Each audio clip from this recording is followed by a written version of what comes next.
Hello, everybody, and welcome to the show today. I'm really glad you could join us. So today we are going to talk about how to go from a startup phase and really be able to grow and scale a very successful business. And to be able to learn this, I brought somebody on that actually specializes in the stuff I love the most, which is things like building systems and all of the metrics and the KPIs, all the stuff that, to be honest, a lot of business owners don't want to have to deal with.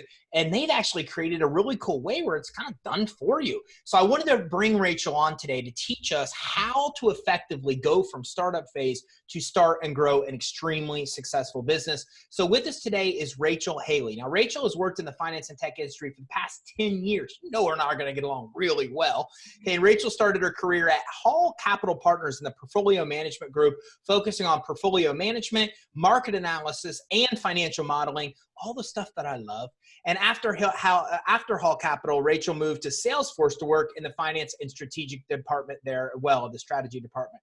In 2015, she co-founded Clarus Designs, which now has over 100 employees globally. And most recently, Rachel worked as a senior director of sales operations and strategy at Snowflake, where she helped the company go from 300 people to over 2,000 people and more than 10xing their annual revenue. Rachel, thanks for joining us today. Hey, thank you so much for having me. Pleasure to be You've been kind of a little bit busy in your professional career. Yeah, it's good though. It keeps me focused. That's awesome. Well, congrats on all of your success. I love finance. I've been in it for 2 decades, so it's really cool to get an opportunity to talk to somebody who's done so much in the space. Oh, thank you. Thank you so much. Yeah. So one of the things that I think that you talk about, and there's a lot of things I want to dive into because what you do a lot of things that help people go from startup to scaling to significantly large operations. And one of the ways it looks like that you've been able to successfully do this is something you called your prioritization framework. So can you talk a little bit more about that? Sure. I think that a lot of the times when either I'm working for a company full-time, Snowflake was my most recent full-time employment, or if, Clarus Designs is coming in as a consultant and we're operating within a consulting capacity, a lot of the times what we see companies struggle with is an ability to prioritize the number 1 or 2 or like the top 3 objectives that are really going to move the needle for the company. It's a death by 1,000 cuts. So they may have 100 things that they want to do and they were able to bring it down to maybe 15 or 20, but then everyone is spread really too thin and they're trying to move in multiple directions. So the phrase that I use is they gain a lot of yards, but they don't really score a lot of points. So the framework that we try to develop, or we work with companies, it's not the exact same set of questions that we ask every single company, but it's a list of around 5 to 10 questions that we ask to really see what the company's objectives and goals are for the next year, 2 years, 5 years, et cetera, and what are the things that need to get done first and in what order, and then make that very clear, concise, and simple, and avoid doing anything else. So it's really like, let's take a series of questions. For example, what are some of the things you guys are working on today? Is this going to directly impact your ability to bring on new clients or new revenue? Is it directly impacting your ability to service existing revenue or service existing clients? Is solving this problem now going to save you time in the future? So it's like you're either shipping code or you're shipping, right, or you're bringing on new clients, or you're saving future time. So then once you can narrow down what it is you actually want to be focusing on, the key is translate that into very simplistic, clear instructions for everyone that can be translated down to this like lowest level within the company, and only focus on that and make sure you focus on just that 1 to 2 or 3 things at the most until they're completed, and then move on to the next objective. That I've found very effective in terms of really organizing your company to scale and grow over some of these key revenue milestones. I think most of us as entrepreneurs have ADD or some variation. We're like, it's hard for us to focus and prioritize. So right. Do you find that with all the companies that you help, that this is really challenging for them to actually, what you described seems pretty simple. Find your 3 priorities and then do those 3 and don't do anything else. I imagine that's really hard for a lot of the entrepreneurs that you serve. It is. I think that whether you want to call it ADD or they're prioritizing things that feel like fire drills, but they're really not fire drills, and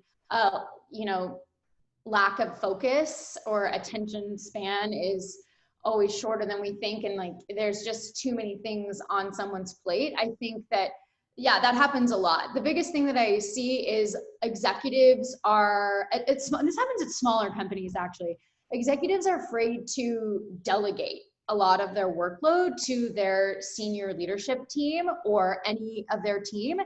In addition to, they feel that everything is a priority and everything is urgent. And it really feels like it is at the moment. I mean, even if you have a client who's calling and complaining and is about to churn, and it feels as if the world is on fire, a lot of the times it's actually more beneficial to take a step back and just let it break and see where things are falling apart so you can really fix them sustainably.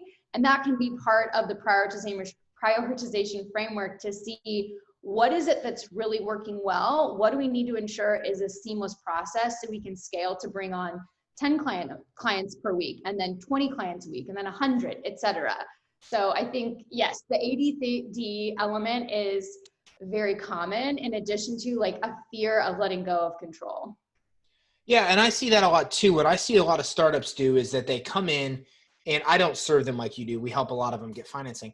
But I see a lot of them come in, they only have time, they don't have a lot of money. So then they use all their time and do all the tasks. And then like you said, like they can't let go and delegate.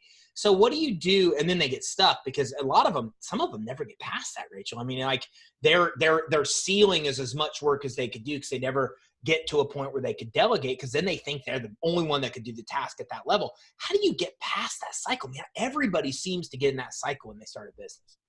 It's really hard. I think you have to let things start to break. That's the problem, is you've built a process that doesn't scale, and having the mentality that continuing to throw more man hours and effort into that existing process will eventually allow it to scale is a false perception. So the first thing that we do, if a lot of the times when we come in as consultants, it's because the company needs help re-architecting this process and also doesn't have budget or the infrastructure to hire in someone full-time. So we really start with understanding from soup to nuts what is happening, what's going on here, and where let's say the CEO or a founder or a senior executive is involved in every part of the process. And we just start to rip those people away. And it's like, okay, so if you cannot be doing this, right? As a 20-person company or as a 30-person company, you're barely getting by, but you don't want to have to be the only person that can close sales when you're a 200-person company or a 300-person company or 10x your revenue. So imagine you can't do this. And they freeze up a little bit. And then we just have to, you have to understand that delegation is the only way to scale. You have to relinquish control, and it's going to break in the beginning, and you have to deal with the short-term pain or you're never going to get out of this slump. Outside of this prioritization and delegation, which I see these problems all the time, what are some of the bigger other problems that you see that especially startup entrepreneurs experience? I'd say that those are the two biggest ones. They don't prioritize and just focus on what they need to get done first, and they have too many distractions in addition to delegation. What I would also say though is people, it's like I agree in the idea of failing fast and iterating on your strategy. What I've also seen entrepreneurs make as a mistake from my perspective is they are too quick to maybe change the strategy, and you can't really align on the fact if it was a failed strategy or failed execution. It's like my mantra is like, I'd rather have a subpar strategy but flawless execution and operations versus constantly shifting my strategy to fit what I think is the next new process that may work. So that would be something I'd say, like for at least a quarter, make sure that if you're putting in place a strategy, whatever that is, say you're switching to a territory model with your account executives, or if you want to go to named accounts, or you're switching your compensation plan, or something of that nature, I would really allow the time to set up a very good process and ensure that that's well oiled and let it run for at least a quarter and then make a decision. A lot of the times these entrepreneurs have switched 17 different things in a week. And you're like, well, you don't really know if it failed. You didn't really give it a chance. So I think it's finding that balance between failing quickly, but then also having really good operations to actually prove the point of whether it was a viable strategy or not. What do you think, and you working with a lot of startups, what do you think are some of the biggest misconception or myths that they kind of believe coming in that really aren't true? Right. In the beginning of starting a company, I think that people think you have to have so many things mapped out and organized and planned. Like that you have to know your next 18 or 24, 36 months all mapped out on a roadmap, and you have to be super organized and have all of your ducks in a row. You do have to be organized, but I would actually say that just starting the business is the biggest hurdle. So if you just, a lot of people have these ideas and they want to do something and they want to build a product or they want to start a business that offers a service. And the biggest hurdle they run into is just actually doing it. And they feel like they can't actually start to put pen to paper and start to build something until they have so many other things mapped out. And then it just becomes analysis paralysis, when really you should just start in the beginning and take it one step at a time, especially with product feedback and product iterations. I see this a lot. Like, I would suggest building the product and then testing it with customers or people, as opposed to building it in a vacuum and trying to make this perfectly flawless product and then bring it to market. You're going to gain so much feedback just from interacting with other businesses and other potential clients. Is going to help you shape and scale your existing roadmap. So just start, I think, is kind of my big feedback there. Once you get started, which I think is great advice, what are some of the essential steps that a business owner really needs to take to get put on the right track right from the beginning?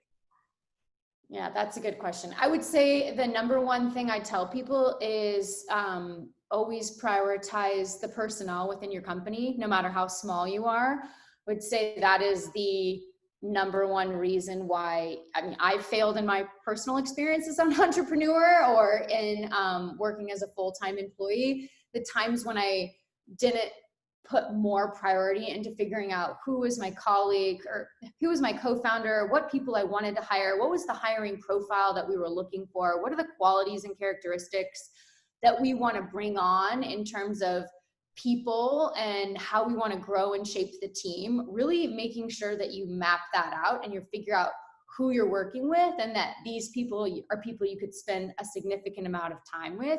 Or some of the things I would say that's the most important when you're getting started, is like, make sure that the people that you're working with are people that you can spend a lot of time with and that you can grow and scale the business with together, because that collaboration is really key. And then to me, everything else really falls into place.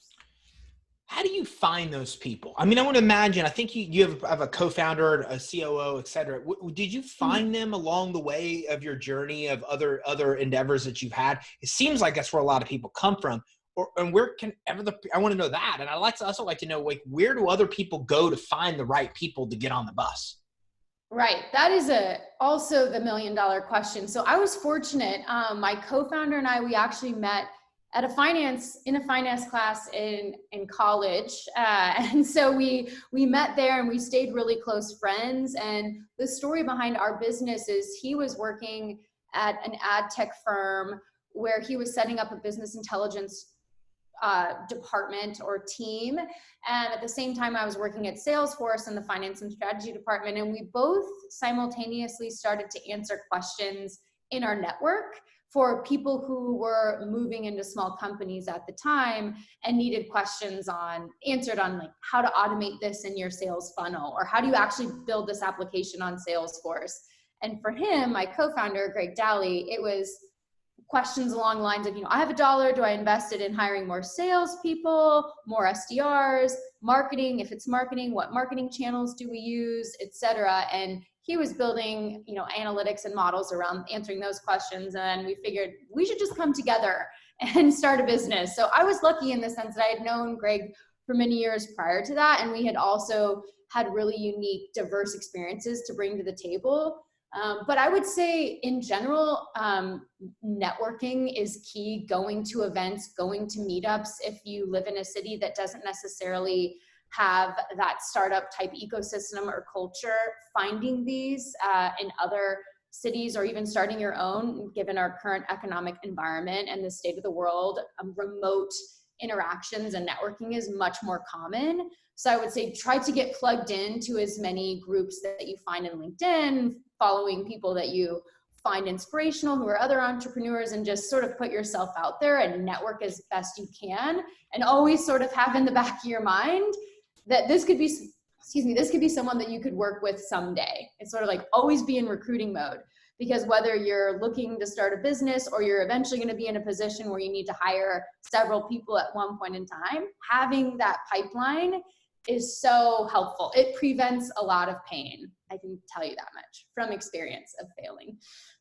When you got with your partner, I think his name is Greg, have you run into conflicts or disagreements?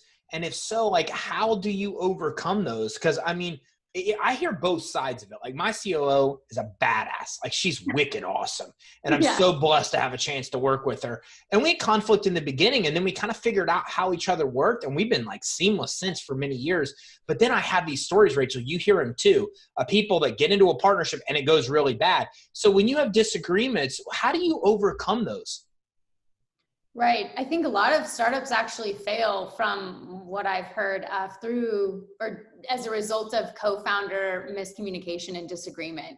So for us specifically, it sort of sounds similar to your experience. We actually argued a lot in the beginning. We have very different ways of approaching problems. He is much more bullish and aggressive and assertive in terms of taking on projects, being a little bit more cavalier, and I'm much more conservative and shy and timid in terms of really putting ourselves out there and marketing and sort of, presenting ourselves and what we can offer to a variety of clients. And so that created a lot of friction in the beginning in terms of how we would set ourselves up, how we would charge, what the pricing model was, what engagements we would take, and what we wanted.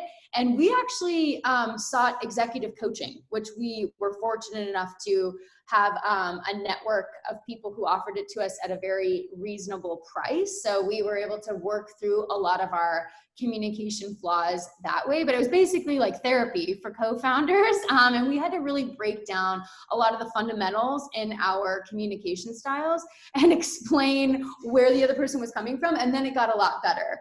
I would say reading books like Nonviolent Communication was part of our homework, and that was really helpful. But being able to really hear and listen to the other person is super critical.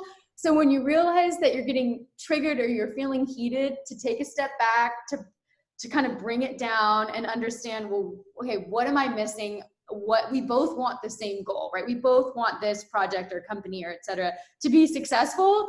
So it's in our best interest to stay calm and really hear where the other person is coming from and form an agreement. But yeah, that was really hard. We struggled for about 2 years in terms of communication. So we almost it's interesting because I mean, you describe like our dynamic, like history. Oh, really?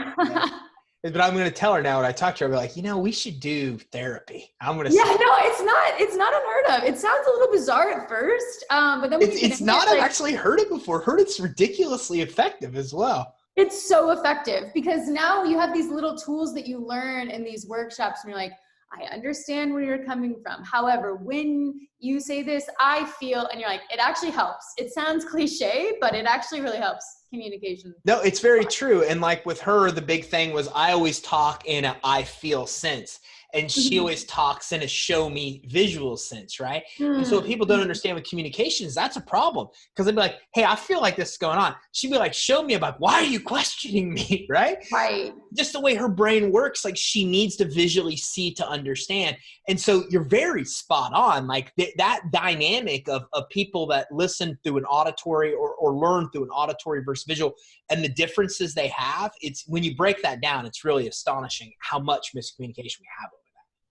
Exactly. I mean, did you think with your co-founder there was really a turning point in terms of understanding how to better communicate with one another? It's funny because one of my mentors, I went to him and I said, I can't get along with her. Like she drives me crazy and I don't know what to do.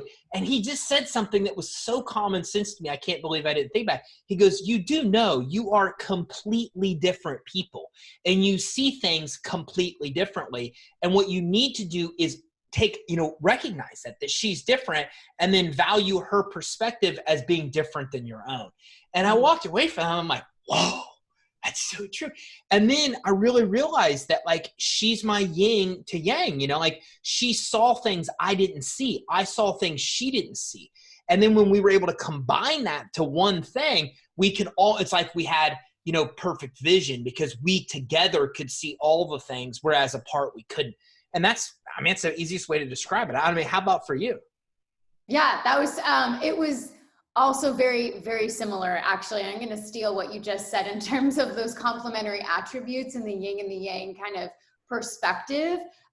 Greg is more of a visionary, and he has an idea of where the company can be in 5 years and 10 years. And he makes really good bets, long-term bets around what is possible. And in the moment, for me, it felt very overwhelming. Like, we are not going to have 100 people that work for us remotely. That's crazy, right? Like, that's not going to be our business line. We could never actually build a product. Like, you're crazy. Why are you pushing this on? Like, and I'm more of a synthesizer. I want to take an idea that's a little bit more pie in the sky and say, okay, so if we're going to put pen to paper and actually set up a team offshore or build a product, what does that look like?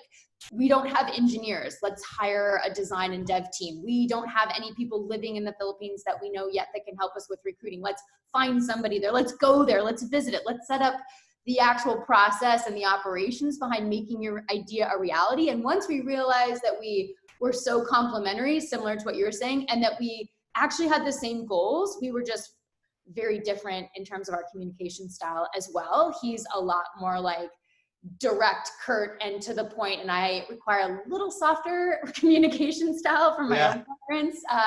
We were able to really focus on the objective at hand, and things got a lot better. And I also started to realize that he just has such a futuristic perspective on what we should be doing, and I can't do that as much. I'm really good at operating and making things run day to day, and that kind of creative perspective is super necessary. It has been super valuable. So really allowing him to embrace that and just making sure we're communicating effectively. Yeah, it's interesting. It's really freaky how close synergies are, but it's an interesting lesson, I think, to everybody watching and listening, because if you can find that right person that offsets those things, like I'm the same, I'll go to her and be like, I got a great idea, right? And she hates that. Anything it starts with, I have a great idea. Because Right. I'm like, here's the concept. And I expect her to be like, hey, you know, that's a great idea. But she starts building it in her head and then gets into details. And I'm like, whoa, details. No, we don't. We're just going to go that way. And then we'll figure all of it out as we go, right? Because I know you can relate to that. And you're like, no, wait a minute. Let's build the system. And so it's interesting because when you do that and you can have both sides of that, it's really powerful, as you know. Yes, definitely. Yeah, that's entertaining. It's very interesting how similar and parallel the stories between you and your co-founder and we have. So probably more common than we think. Yeah, that's interesting. Yeah. What do you think? You've worked with a lot of different types of businesses, right? So do you find commonalities in how they succeed, or like the business owners that have certain characteristics? Because we talk about you two as partners, very different in who you are. So do you find similarities into the businesses that really get what you guys teach and take off and become more successful? It's a great question. I would say yes. The ones that end up being the most successful, and it doesn't necessarily have to be ones who end up working with us either. It's ones that are open-minded to solving problems in a new way and are interested in using their critical thinking capability, identifying a problem, being sold that there is a problem, and then brainstorming collectively as a team, whether it's with Clarus Designs or without, and the diverse group of people that they've hired that all bring something unique to the table, and finding a solution that may be different. Those are the companies, I think, those characteristics is what generally I've seen leads to success. I think one of the things that I saw as a common occurrence in the early days of Clarus Designs is it was very common for startups to say, well, what did Google do? Or what did Salesforce do? Or what did fill in the blank recently IPO'd company do? And those are obviously very successful companies, and a lot of the same principles may apply, and some of them may not, because you may be doing a completely different business model than any of those. And you may have a completely different set of expertise or skill sets on your team. And so the executives and the group of people at a company who are interested in just solving problems, agreeing on the right problem or that there is a problem, and then finding a way to solve it with critical thinking and their intelligence, I've always seen that work really well. When anyone tries to force a template into a business model and just say, well, this is what I'm going to do because I've done it for 15 years, that doesn't always lead to the best outcomes. What do you think about strategies? I mean, what are some of the most effective strategies? And we've talked about some with, being able to put prioritization and along those lines with delegation. But what are some of the most effective strategies that you help businesses deploy that helps them really get to 7-8 figures? Right. I think the biggest strategy is, I have this little triangle slide that I show people, which is to sort of feel like a broken record, but define your process first, and then the data and the insights and the analysis will come after that. A lot of the times people want to get into solutioning mode and they want to see data to help make an insight on a decision that they need to grow the business, and they don't actually have a process that's set up and fundamental. And so they're really trying to scale without a foundation. That happens all the time. And then it just becomes exacerbated the larger that you grow and the faster that it becomes. So it's sort of the slow down to speed up perspective, where you definitely want to have insight into your business on, how much revenue acquisition costs are, customer acquisition costs are, where you're getting the most traction with your account executives, where you aren't, what parts of the business are operating efficiently, what aren't, and you need data for those metrics. And in order to get those metrics and the data captured, you need a process to clearly define them and capture them along the way. And really spelling that out to people and ensuring that they embrace it has been really key. So it's sort of like understand the value of operations within a company. Sometimes it's an afterthought, or at one point in time, I would say in the startup ecosystem, it was an afterthought for most people. And now I'm seeing companies who hire, VP of sales ops or COOs or operation individuals before they even hire a sales team. So they're really trying to set up a good foundation before. That might not be necessary for everybody and not necessarily recommended, but that mentality of, process first, then you get the data that you need in order to run your business is the overarching strategy. So when it comes to process, what are some of the absolute core essential processes that even a startup must have from the beginning? A way to track your revenue, I would say. Make sure like lead to cash as loosely defined as you can. Figure out who is interested in your product, how are they engaging, how long it takes you to actually get them on a phone call or in a meeting, and then how long it takes you to actually sell the product and actually ship your product, and then actually capture the revenue and track it. I would say a lot of times people are like, oh yeah, we don't know. It's sort of in a spreadsheet. We have no idea who's coming to our website or who's interested in the product, but understand your customer base, who's coming in, how long does it take you to interact with them on average, and then of those people, how many turn into customers. Like, very simple funnel to begin with. And you included some of these in there, but what are some of the key absolute essential metrics that must be tracked besides your revenues? What about margin profit? Because some of that stuff's hard to track from the very beginning. I mean, it really depends on your long-term business plan. Like, I think tracking gross margin or op margin or any other key financial metrics, I think are important, but a lot of companies in San Francisco, specifically in the Bay Area, aren't profitable even as public companies. So op margin is unfortunately not something people are putting a lot of emphasis on. I would say key metrics that I think are important are, raw inquiries to engaged leads, and then those people into qualified opportunities, having those metrics, and then how many of those turn into closed won deals. Because then at that point, it can become just a numbers game as long as you can sort of maintain quality of conversion. But if you want to know, okay, if out of 100 people who visit the website, 10 people become customers, well, now I have some type of template to figure out how many people I would need engaged in our website or engaged with our product in order to get 100 customers, right? 10x that. So Yeah. I think those are really key to start off with. What about effective sales strategies? Have you found that certain sales processes or strategies work better than others?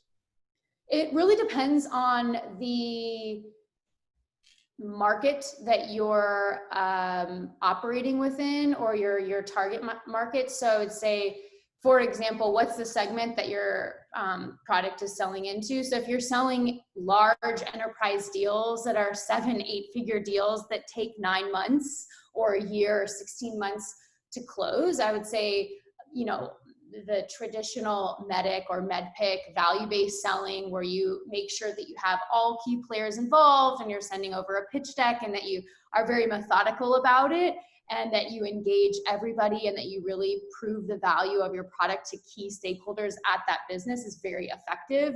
Also in terms of how you set up your negotiations.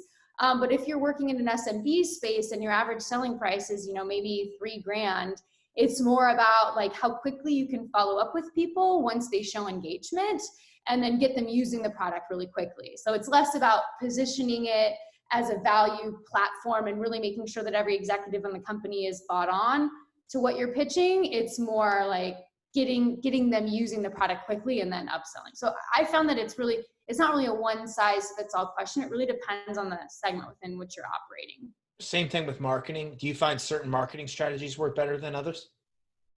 Well, I would say that that is similar with marketing. I think like with larger base deals, in-person events are highly effective.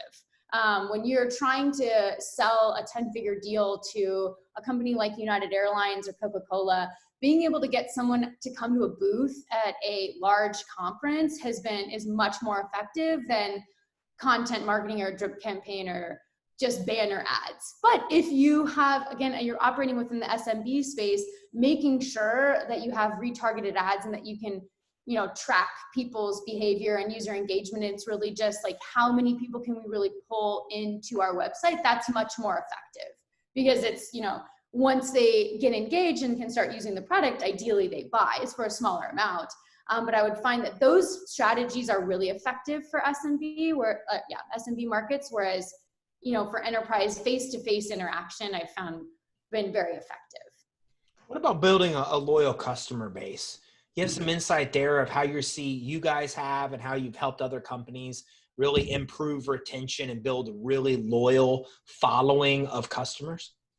I think the mentality, it's less of a template or a recipe. It's more of a perspective that I see these companies embody, or more of like a mantra, which is having embedded in the company values of putting the customer first. So making sure that when anything, like having transparency with their customer base. So if there's a product outage or there was something that went wrong, the customer is the first to know, being very communicative, putting their needs first. If they have an issue, hearing them, seeking their guidance on what they would like improved in the product, what's working well, what would be a nice addition, what has been great with their experience, having really strong customer success or support personnel at your company in order to service those customers.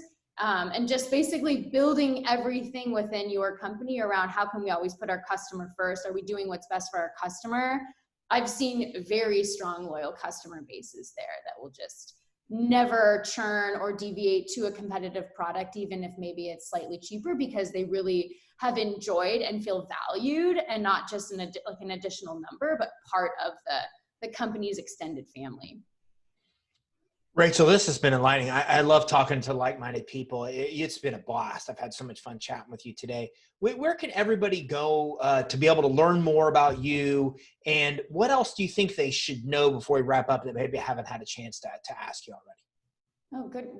I feel like we've covered so many topics. So thank you for having me. It's been fantastic to kind of go over all of this with you. I would say if you want to learn more about myself or what my company, Clarus Designs, does, you can visit us on our website at www.clarusdesigns.com. You can look around example case studies that we've had for other companies, as well as fill out a contact us page, and we can get back to you to have a live conversation. And biggest thing that I can say to people is, if you're hesitant about starting a business, you should just go for it and take that risk. I feel like you miss 100% of the shots, obviously, that you don't take, and that at least trying and starting the business is like a very worthwhile experience.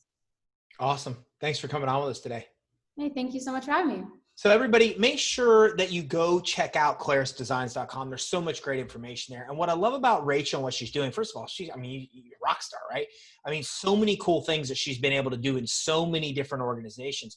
But what I love is that her organization literally works with companies from startup phase and builds in the things that are essential to success, the systems, the structure, the KPIs.